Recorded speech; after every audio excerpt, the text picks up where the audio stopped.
പ്രിയമുള്ളവരെ, യേശു ക്രൂശിൽ മരിച്ചപ്പോൾ അവൻ പറയാണ്, ഇവൻ സത്യമായും ദൈവപുത്രൻ. ഒരു ദൈവത്തിനു മാത്രമേ ഈ വിധത്തിൽ ക്ഷമിക്കാൻ പറ്റുകയുള്ളൂ. അപ്പൊ ക്രിസ്തുവിലൂടെ ദൈവം സ്നേഹം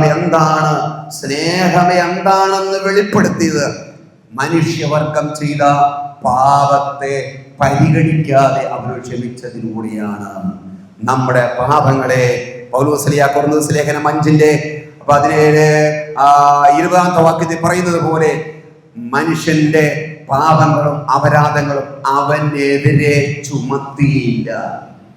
അവനെതിരെ പരിഗണിക്കാതെ അവനെ സ്നേഹിച്ചു. ഹല്ലേലൂയ, ഹല്ലേലൂയ, ഹല്ലേലൂയ. മനസ്സിലായോ?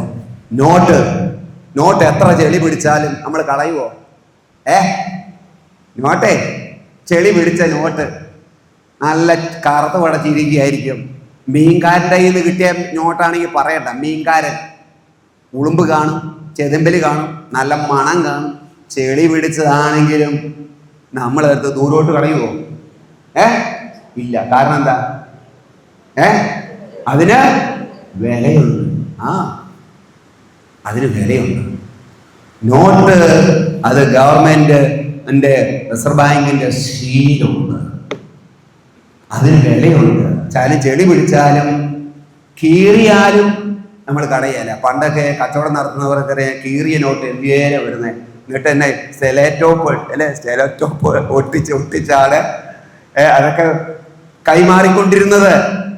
നോട്ടിന് എത്ര ചെളി പിടിച്ചാലും അഴുക്ക് പിടിച്ചാലും എന്തെല്ലാം മണമുണ്ടെങ്കിലും ചീഞ്ഞു നാറുന്നതാണെങ്കിലും അത് കയ്യിൽ കിട്ടിയ ഒരാളത് ദൂരോട്ട് വലിച്ചെറിയുന്നില്ല.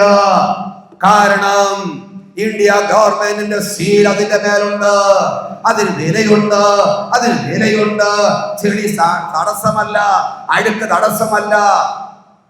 പ്രിയമുള്ളവരെ, നമ്മൾ എത്രമാത്രം ചെളി പിടിച്ചവരാണെങ്കിലും അഴുക്ക് പിടിച്ചവരാണെങ്കിലും പാപത്തിന്റെ കറ നമ്മുടെ മേൽ വന്നതാണെങ്കിലും നമുക്കൊരു വിലയുണ്ട്.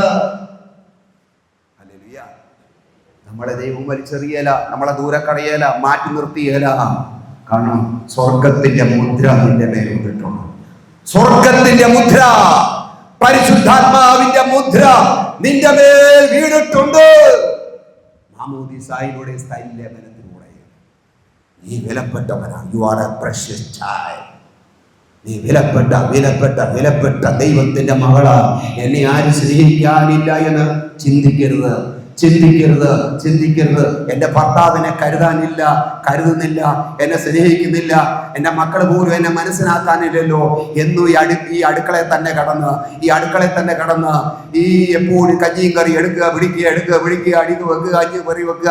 രാവിലെ 5 മണിക്ക് എഴുന്നേക്കണം, രാത്രി 10, 10:30, 11 മണിയാകുമ്പോഴേ കിടക്കാൻ പറ്റുള്ളൂ. ഈ വീട് വിട്ടെങ്ങ് പോരാൻ പറ്റുന്നില്ലല്ലോ. എന്നെ ഒന്ന് പരിഗണിക്കാൻ, സ്നേഹിക്കാൻ, സ്നേഹമുള്ള വാക്ക് പറയാൻ ആരുമില്ലല്ലോ. എന്റെ ജീവിതം ഇവിടെ കൊണ്ടാ തീരാൻ പോകുന്നത് എന്ന് കരുതി നീ കരഞ്ഞുകൊണ്ടിരിക്കേണ്ടവനല്ല. നിനക്ക് ആശ്വാസം നൽകുന്ന ഒരു കർത്താവുണ്ട്, പ്രത്യാശ നൽകുന്ന ഒരു കർത്താവുണ്ട്. നീ എത്ര ചെളി പിടിച്ചായാലും എത്ര പാപം ചെയ്താലും നിന്നെ വാരിപ്പുണരുന്ന, കെട്ടിപ്പിടിക്കുന്ന, വാരിപ്പുണർന്ന് നിന്റെ പിളർന്ന ചുണ്ടിൽ ചുംബിക്കുന്ന ഒരു കർത്താവുണ്ട്. നീ റെയിൽവേ ട്രാക്ക് വിട്ട് പോകരുത്. പിള്ളേരുമായിട്ട് നീ കയറെടുക്കാൻ നീ പോകരുത്. നിന്റെ ആത്മാവിനെ നശിപ്പിക്കരുത്. നീ നിത്യതയിൽ പോകാൻ, നിന്റെ ആത്മാവിനെ നേടാൻ യേശു ക്രിസ്തു മരിച്ചു. ആത്മഹത്യകൾ പെരുകി വരുന്ന കാലമാണ്. ജ്ഞാനായക്കാരുടെ ഇടയിൽ അത് കുറവില്ല. ഇപ്പോൾ പല വിധത്തിൽ മരിച്ചുകൊണ്ടിരിക്കുക.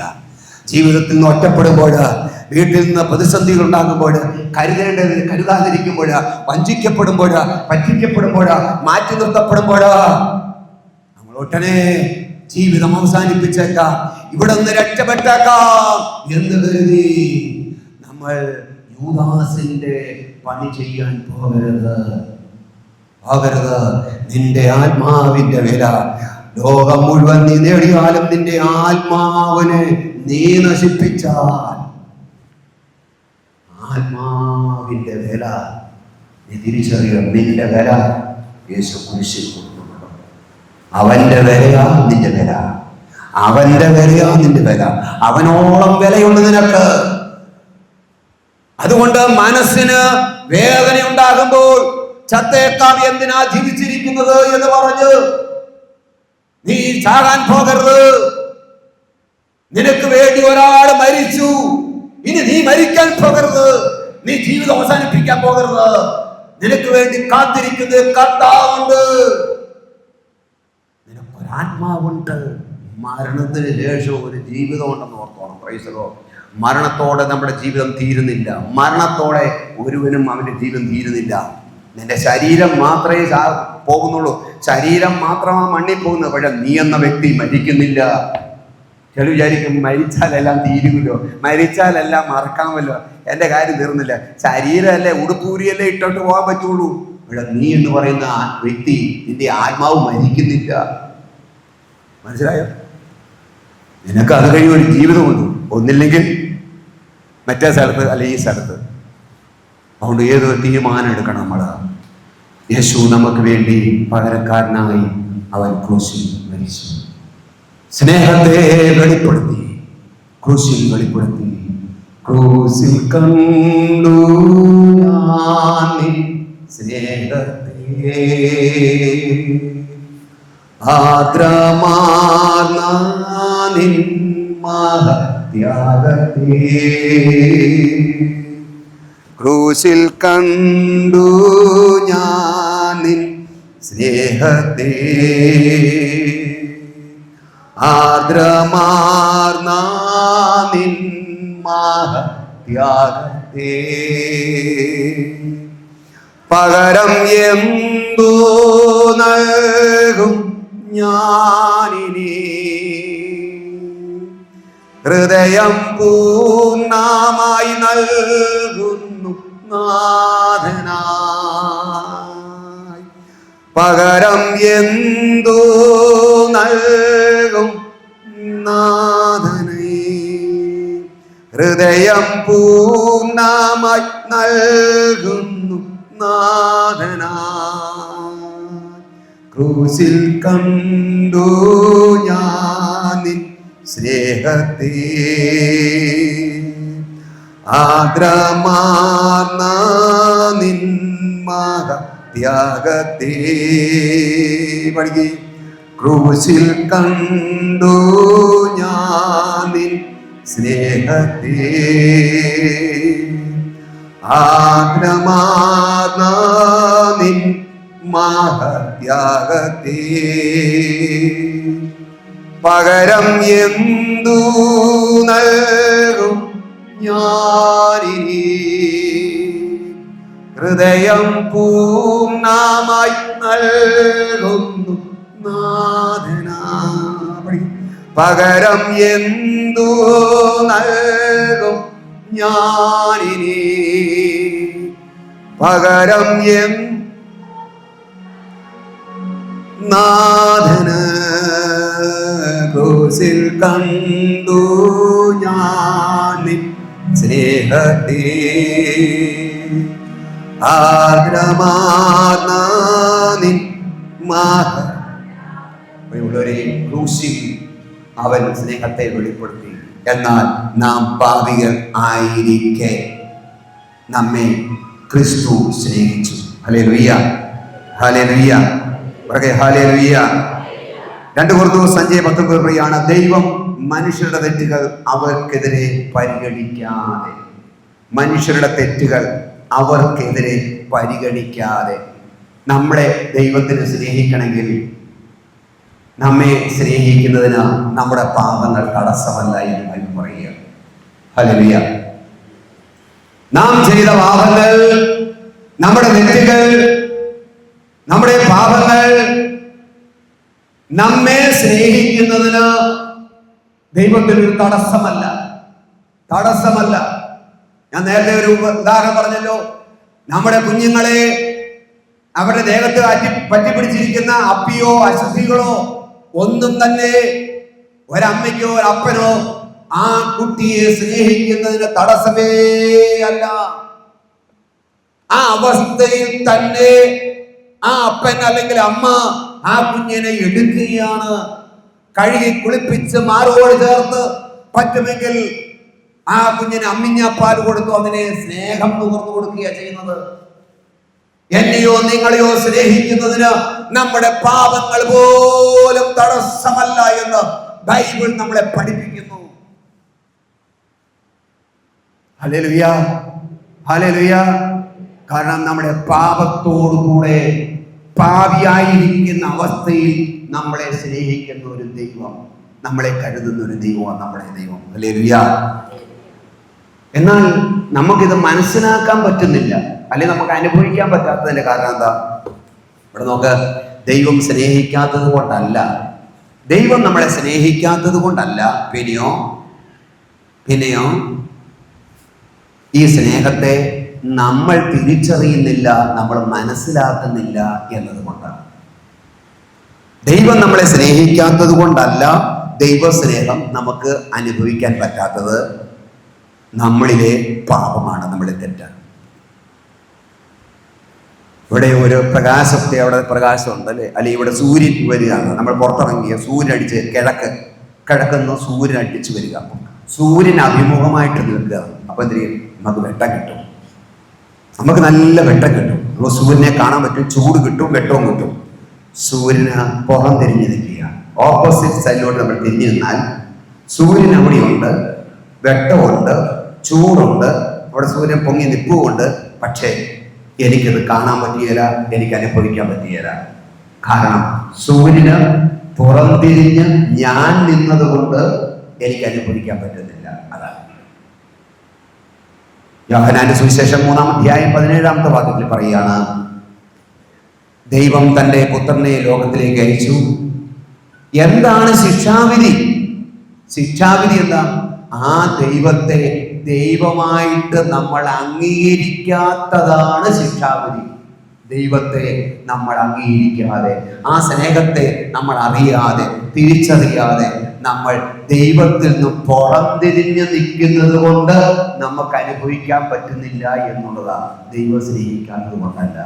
പ്രിയമുള്ളവരെ, എന്റെയോ നിങ്ങളുടെയോ പാപങ്ങൾ എന്തു തന്നെയായിക്കോട്ടെ, ആ പാപങ്ങൾ നിന്നെ സ്നേഹിക്കുന്നതിന് ദൈവത്തിന് തടസ്സമല്ല.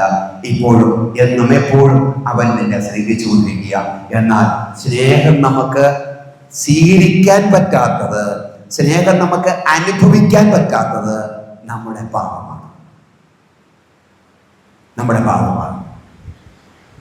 റോമാ 5:5 പറയുന്നത്, നമുക്ക് നൽകപ്പെട്ടിരിക്കുന്ന പരിശുദ്ധാത്മാവിലൂടെ ദൈവത്തിന്റെ സ്നേഹം നമ്മുടെ ഹൃദയങ്ങളിലേക്ക് ദൈവം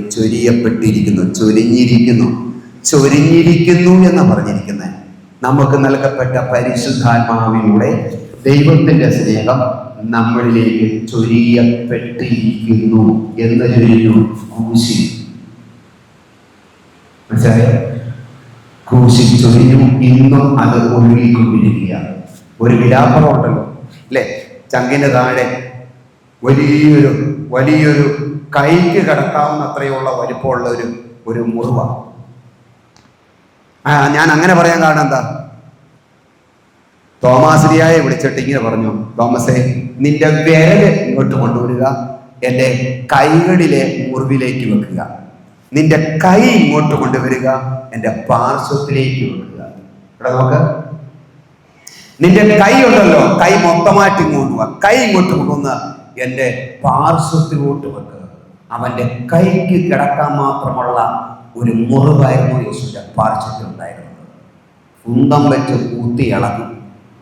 നിന്റെ വിരൽ ഇങ്ങോട്ട് കൊണ്ടുപോവാ, എൻ്റെ കൈകളിലെ ആണിപ്പാടിലേക്ക് വെക്കുക.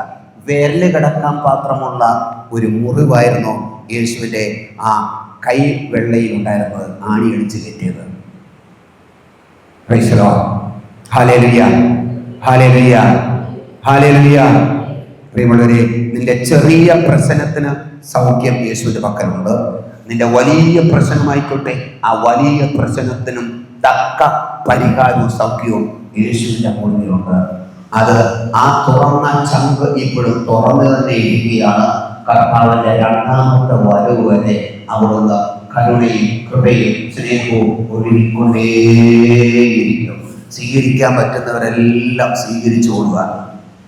ഒഴുകുന്നതിൻ്റെ അടിയിലോട്ട് വന്നാലേ സ്വീകരിക്കാൻ പറ്റുള്ളൂ. ഒഴുകുന്നതിൻ്റെ അടിയിലോട്ട് വന്നാലേ സ്വീകരിക്കാൻ പറ്റുള്ളൂ. മറുതലിച്ച് ഓപ്പോസിറ്റ് സൈഡിട്ട് ദൈവത്തിൽ നിന്ന് അകന്ന് ദൈവനിന്ദ കാണിച്ച് മാറി നിന്നാൽ ഒരിക്കലും നമുക്കത് അനുഭവിക്കാൻ പറ്റുകയില്ല. Jesus loves you. Jesus loves you. യേശു നിങ്ങളെ സ്നേഹിക്കുന്നില്ല ഇല്ല ഇല്ല എന്ന് 100 വട്ടം നിങ്ങൾ പറഞ്ഞാലും ദൈവം നിങ്ങളെ സ്നേഹിച്ചു കഴിഞ്ഞു. ദൈവം നിങ്ങളെ സ്നേഹിക്കുന്നു. നിങ്ങളെ സ്നേഹിക്കാൻ മാത്രമേ അറിയാവൂ. നിക്കി ക്രൂസ് എന്ന് പറയുന്ന ഒരു വ്യക്തി ഉണ്ടായിരുന്നു, അമേരിക്കൻ. യൂറോപ്പിനെ കിടുകിടാകറപ്പിച്ച ഒരു ഗുണ്ടാ തലവനാണ്, ഒരു ഗായക ലീഡറാണ്. തല വെട്ടിക്കൊണ്ടുവരാൻ പറഞ്ഞാൽ തല വെട്ടിക്കൊണ്ടുവരും കാശ്. നിക്കി ക്രൂസ് എന്നവൻ്റെ പേര്. അവൻ്റെ താവളമുണ്ട്. ആ താവളത്തിലോട്ട് കടക്കണമെങ്കിൽ പല കടമ്പകൾ കടന്നു വേണം. സാധാരണ പൊതുജനത്തിന് അങ്ങോട്ട് എല്ലാം പറ്റിയില്ല. ഒന്നാമത് പേടിയാണ്, ഭയമാണ്. അവൻ്റെ 5 അയൽവക്കത്തോട്ട് ആൾക്കാർ ചെല്ലിയാണ്. എന്നാൽ ഒരു സുവിശേഷകൻ ധൈര്യപൂർവ്വം കടന്നു ചെന്നു. സുവിശേഷകന്മാർക്ക് ധൈര്യമുണ്ട്, കാരണം അവൻ്റെ ഉള്ളിൽ ക്രിസ്തു വസിക്കുന്നു. ലോകത്തിലുള്ളതിനേക്കാൾ ശക്തനാണ് നിന്റെ ഉള്ളിലുള്ള ബോധ്യമുള്ള സുവിശേഷകരുമുണ്ട്, പട്ടി വന്നാൽ ഓടിപ്പോകുന്ന സുവിശേഷകരുമുണ്ട്. ഹല്ലേലൂയ. എന്നാൽ ഈ സുവിശേഷകൻ ആത്മാവിൽ നിറഞ്ഞ ക്രിസ്തുവിന്റെ സ്നേഹത്താൽ നിറഞ്ഞ ക്രിസ്തുവിന്റെ സ്നേഹമെന്ന പ്രാന്ത് പിടിച്ച ഒരു സുവിശേഷകൻ അവന്റെ ഗുണ്ടാ സംഘത്തിന്റെ ആ താവളത്തിലോട്ട് ചെന്നിട്ട് ആ നിക്കി ക്രൂസിനോട്, ഗുണ്ടാ തലോട് പറയാ, യേശു നിന്നെ സ്നേഹിക്കുന്നു. അവൻ പറഞ്ഞു, വേഗം സ്ഥലം വിട്ടു. എന്റെ മുമ്പിൽ നിന്ന് ഇന്നവരെ ഒരാൾ സംസാരിച്ചിട്ടില്ല. വേഗം വിട്ടുപോക്കളാൻ പറഞ്ഞു. വേഗം പറഞ്ഞു, വിട്ടുപോകുന്നതിന് ഞാൻ പറയുകയാണ്, യേശു നിന്നെ സ്നേഹിക്കുന്നു. നീ ഒരക്ഷരം വിട്ടരുത്. നീ ആരുടെ മുമ്പിൽ നിന്നാ ഇത് പറയുന്നത്? നിനക്ക് ഓർമ്മയുണ്ടോ? ഞാൻ ആരാന്ന് നിനക്കറിയാവോ? നീ എന്താ പറയുന്നറിയാവോ എന്ന് ഗുണ്ടാ തലവൻ പറഞ്ഞു. അദ്ദേഹത്തിന് വീണ്ടും വീണ്ടും പറയാനുള്ളത്, യേശു നിന്നെ സ്നേഹിക്കുന്നു, ദൈവം നിന്നെ സ്നേഹിക്കുന്നു. God is love. Nicky Cruz പറയാണ്, നീ ഇനി ഒരു വാക്ക് ശബ്ദിച്ചിട്ടുണ്ടെങ്കിൽ നിന്റെ നാവും നിന്റെ ശരീരങ്ങളും വെട്ടി കഷ്ണമാക്കി ഈ ന്യൂയോർക്ക് തെരുവീതിയിലൂടെ ഞാൻ വാരി വിതറും. ഇദ്ദേഹം ചിരിച്ച് സന്തോഷത്താൽ ആനന്ദത്താൽ നിറഞ്ഞു പറയുകയാണ്, എന്നെ തെരുവിലൂടെ എന്റെ കഷ്ണമായിട്ട് മാംസപിണ്ഡങ്ങൾ വലിച്ചെറിയുമ്പോഴും അവിടെ കടന്നുകൊണ്ട് മാംസപിണ്ഡങ്ങൾ വിളിച്ചു പറയും, നിക്കി ക്രൂസേ, യേശു നിന്നെ സ്നേഹിക്കുന്നു. നിക്കി ക്രൂസേ, യേശു നിന്നെ സ്നേഹിക്കുന്നു. ഞെട്ടിച്ച് ഇയാളെ മർദ്ദിച്ച് കൂടെയുള്ളവര് അവനെ പടിക്ക് പുറത്താക്കി ഓടിച്ചു വിട്ടു. അന്ന് രാത്രി ഈ ഗുണ്ടാതലവനായ നിക്കി ക്രൂസ് കിടന്ന് ഉറങ്ങാൻ നോക്കിയിട്ട് ഉറങ്ങാൻ പറ്റുന്നില്ല, ഉറക്കം വരുന്നില്ല. തിരിഞ്ഞും മറന്നും കിടക്കുക. അർദ്ധരാത്രി ഒരു സമയമായി നിന്നിട്ട് ഉറക്കം വരുന്നില്ല. ഏതാ ശബ്ദം? നിക്കി ക്രൂസിലെ ദൈവം നിന്നെ സ്നേഹിക്കുന്നു. ഈ ശബ്ദം അവന്റെ ചെവിയിലൂടെ അടിച്ച് അലേടി പോലെ അടിച്ചവന്റെ ഹൃദയത്തിൽ. അവൻ ഉറങ്ങിയില്ല. അവൻ അതിനകത്തോട് ഓടിപ്പാഞ്ഞ് ഒരു പ്രാന്തനെ പോലെ ആലറി പിടിച്ച് നടന്നു. നേരം വെളുത്തപ്പോൾ കൂടിയുണ്ടായിരുന്ന ഒരു ഗുണ്ടയോട് പറഞ്ഞു, ഇന്നലെ വന്നവൻ എവിടെയുണ്ടെങ്കിലും എത്രയും അവന് കൂട്ടിക്കൊണ്ട് വരാൻ പറഞ്ഞു. അന്വേഷിച്ച് തേടി കണ്ടുപിടിച്ച സുവിശേഷകൻ കയ്യിൽ ബൈബിളൊക്കെ ഉണ്ടായി വന്നു. നീ എന്താ ഇന്നലെ പറഞ്ഞത്? യേശു നിന്നെ സ്നേഹിക്കുന്നു. ഈ യേശു എവിടെയാ? അവൻ ആരാ? എവിടെ ചെന്നാൽ കാണാൻ പറ്റും? സുവിശേഷം കൊടുത്തു. നിങ്ങൾ വരെ ഈ നിക്കി ക്രൂസ് മാനസാന്തരപ്പെട്ടു. ദൈവ സ്നേഹത്താൽ അവൻ നിറഞ്ഞു. ജ്വലിക്കുന്ന സ്നേഹത്താൽ അവൻ നിറഞ്ഞു. അവൻ മാനസാന്തരപ്പെട്ടു. അവന്റെ പാപ വഴികളെ ഉപേക്ഷിച്ചു, അശുദ്ധമായ പാപങ്ങളെ ഉപേക്ഷിച്ചു. ആ കൊള്ള സംഘത്തെ അവൻ പിരിച്ചുവിട്ടു. അവൻ അന്ന് മുതൽ വചനം വായിക്കാനും പഠിക്കാനും വിശുദ്ധ ജീവിതം നയിക്കാൻ തുടങ്ങി. നിങ്ങൾക്കറിയാവോ, അമേരിക്ക കണ്ട ഏറ്റവും വലിയ സുവിശേഷകനായി അദ്ദേഹം മാറി. നിങ്ങൾ നെറ്റിൽ വല്ല അടിച്ചു നോക്കുക, ഏറ്റവും വലിയ സുവിശേഷകനായി സുവിശേഷം പ്രസംഗിക്കുന്ന ആളായിട്ട് നിക്കി ക്രൂസ് മാറ്റപ്പെട്ടു. ഹല്ലേലൂയ. ദൈവം നിങ്ങളെ സ്നേഹിക്കുന്നു. വളരെ എങ്ങനെയാണ് സ്നേഹിച്ചത്? ക്രിസ്തുവിലൂടെ. ക്രിസ്തു ക്രൂശിൽ അത് വെളിപ്പെടുത്തി. എങ്ങനെ? നമ്മുടെ പാപങ്ങളെ ക്ഷമിച്ചുകൊണ്ട്. അപ്പൊ പൊതി കെട്ടി കിറ്റിനകത്ത് ആഹാരം തന്നിട്ടല്ല, മറ്റെന്തെങ്കിലും ഡോളർ തന്നിട്ടല്ല, പിന്നെയോ ജീവനെ നൽകി. ജീവനെ നൽകി നമ്മെ സ്നേഹിച്ചു. ഹല്ലേലൂയ.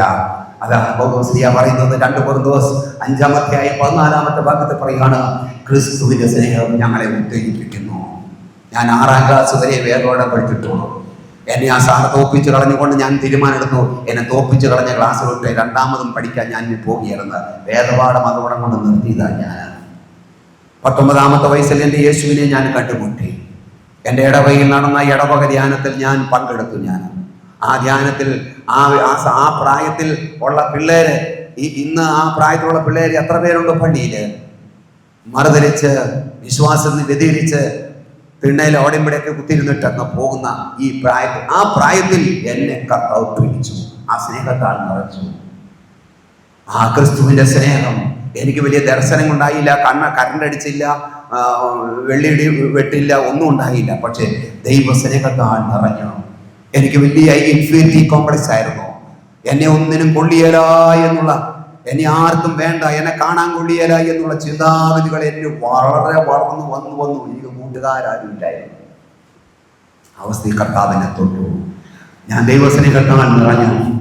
ആ നിറഞ്ഞ യേശു, ആ യേശുവിന് വേണ്ടി ജീവിക്കണമെന്നൊരു ആഗ്രഹം ഉണ്ടായി.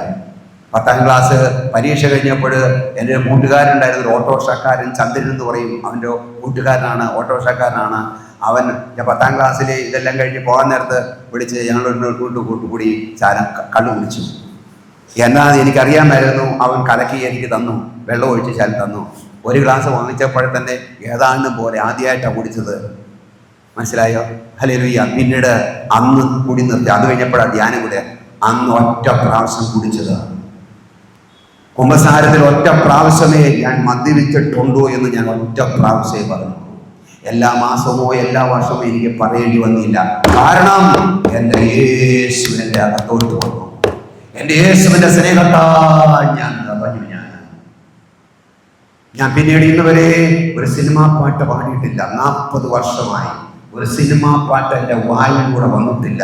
തിരുനാമ കീർത്തനം പാടാൻ അല്ലെങ്കിൽ എൻ്റെ നാവ് എനിക്ക് എന്തിനാ നാഥ എന്ന് 10 വട്ടമല്ല 100 വട്ടം ഞാൻ പാടിയിട്ടുണ്ട്. പള്ളിയിൽ വന്ന് ധ്യാനകേന്ദ്രത്തിൽ വന്ന് അങ്ങനെ തിരുനാമ കീർത്തനം പാടാൻ അല്ലെങ്കിൽ എൻ്റെ നാവ് എനിക്ക് എന്തിനാ എന്ന് കർത്താവിന് മുമ്പിൽ ഞാൻ ഒരു എഗ്രിമെന്റ്, ഒരു ഉടമ്പടി ചെയ്തിട്ട് ഞാൻ പുറത്തോട്ടിറങ്ങി. ഏതെങ്കിലും നമ്മുടേതായ പരിപാടികൾ വരുമ്പോൾ മറ്റേതെങ്കിലും പാട്ടിട്ടുണ്ടെങ്കിൽ ഉടമ്പടി ലംഘിച്ചില്ലേ? ഉടമ്പടിയിലെ ലംഘനമല്ലേ നമ്മൾ നടത്തിയത്? അതുകൊണ്ടല്ലേ ദൈവകൃപ നമുക്ക് കിട്ടാത്തത്? വിശുദ്ധ നാവ്, ഈ നാവ് കൊണ്ട് വിശുദ്ധ കുർബാന സ്വീകരിക്കുന്ന ഈ നാവ് കൊണ്ട് തിരുനാമ കീർത്തനമല്ലാതെ മറ്റേതെങ്കിലും പാട്ട് പാടാൻ നമുക്ക് പറ്റുമോ? ദൈവ പൈതലേ,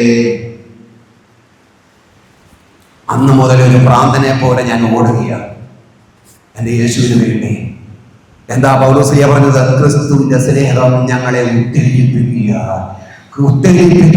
എനിക്ക് 5 പൈസ വരുമാനമില്ല, ആകെ 2 തെങ്ങുണ്ട്, റബ്ബറൊന്നുമില്ല.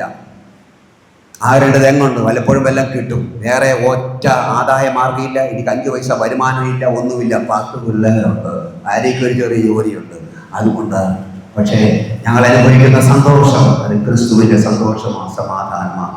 ഈ ഞാൻ പറയുന്നത് ഈസ് മൈ എക്സ്പീരിയൻസ്, എൻ്റെ അനുഭവമാണ്. ഞാൻ പഠിച്ചതല്ല പഠിക്കുന്നത്, ഇത് ബൈബിൾ തിയോളജി അല്ല പറയുന്നത്, ദൈവശാസ്ത്രം അല്ല പറയുന്നത്, എൻ്റെ അനുഭവം പറയുന്നത്. യേശുവിനോടൊപ്പം കഴിഞ്ഞ് 40 വർഷം ജീവിച്ചപ്പോൾ അവനെ എനിക്കറിയാം. എൻ്റെ യേശുവിനെ അവനോടുകൂടി ആയിരിക്കുമ്പോൾ കിട്ടുന്ന ആ സന്തോഷം, ലോകം തരാത്ത സമാധാനം, ലോകം തരാത്ത സന്തോഷം, മദ്യപാനത്തിലൂടെ കിട്ടാത്ത ഒരു സന്തോഷം എൻ്റെ ഹൃദയത്തിൽ ഞാൻ അനുഭവിക്കുന്നത്, എൻജോയ് ചെയ്യുക ഞാനാണ്. ക്രിസ്തുവിന്റെ സ്നേഹം ഞാൻ ഉത്തേജനം നൽകുന്നു. പ്രധാനമായിട്ടും നമുക്ക് അനുഭവിക്കാൻ പറ്റുന്നത് ക്രിസ്തു നൽകുന്ന സ്വാതന്ത്ര്യമാണ്. ക്രിസ്തു നമുക്ക് നൽകുന്ന സ്വാതന്ത്ര്യമുണ്ട്, അത് വലിയൊരു സ്വാതന്ത്ര്യമാണ്. ആ സ്വാതന്ത്ര്യത്തിലേക്കാണ് ക്രിസ്തു നമ്മളെ വിളിക്കുന്നത്. ഹല്ലേലൂയ. ഇരുകരം ഉയർത്തി സ്തുതിച്ച് ഹല്ലേലൂയ, ഹല്ലേലൂയ. ഈ അഭിഷേകം വേണ്ടിവരെ തുറക്കാൻ സ്തുതിച്ച്, ഈ അഭിഷേകം വേണ്ടിവരെ ഓരോരുത്തർ സ്തുതിച്ച് ഹല്ലേലൂയ. ഓ ഹരബാരദിയ റിയ റിയ റിയ ആജാ രംബ രാധ രീഗ രാജ രാസ രീഗ രീഗ. കർത്താവേ, ഇവരുടെ ഹൃദയങ്ങൾ തുറക്കപ്പെടട്ടെ, ഹൃദയം ജ്വലിക്കപ്പെടട്ടെ, ഹൃദയം ജ്വലിക്കപ്പെടട്ടെ, ഹൃദയം ജ്വലിക്കപ്പെടട്ടെ, ഹൃദയം ജ്വലിക്കപ്പെടട്ടെ. യേശുവേ, ഹല്ലേലൂയ, ഹല്ലേലൂയ, ഹല്ലേലൂയ.